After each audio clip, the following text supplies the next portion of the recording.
Welcome. In today's video, I'm going to show you how to prepare this delicious dandelion tea. It's a very simple recipe and perfect for a refreshing spring drink. Welcome. If you're new here, I love to make crafty videos, so please be sure to subscribe. Alright, but let's get into it. So to make dandelion tea, you're going to need dandelion. So you want to find an area with dandelions, and you want to make sure you kind of jump around. You don't want to take them all from one area because you want to kind of leave some for the ecosystem and in case someone else wants to forage along. So I'm just cutting a few here and there. Next up, you're going to want to wash and cut your dandelions. And the whole plant is actually edible, even the roots. But to make the tea, you want to make sure to trim off the stem because it can have somewhat of a bitter taste. Okay?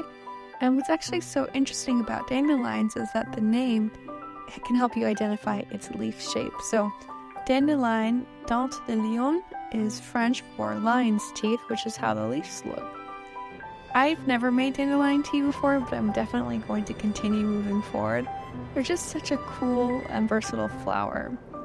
So next up, you're going to just want to steep your dandelions for 10 minutes, and that's all you need. You just need the dandelions and the hot water. So here I am, I'm just going to let them steep for a bit. It was a little bit warm today, so I'm actually going to be making it iced. So after I've let it steep and cool for a bit, I'm just going to pour it out. And I did actually taste the dandelion tea without any lemon or anything, and it was a slightly sweet honey taste, which was really nice.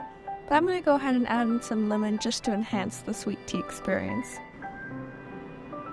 I don't know what it is about spring, but it makes me want to try new things like this dandelion tea, and I just love seeing all the flowers pop up around the city. I love taking in all the vibrant colors and textures and smells.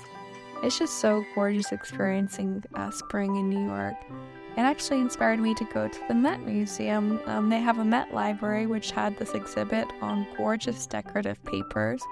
I dragged my boyfriend to it.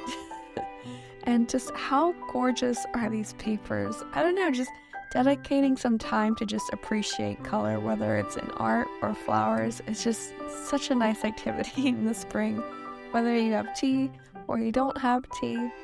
But yeah, I hope this spring is inspiring you to try new things and to smell new smells and just look at lots of pretty colors.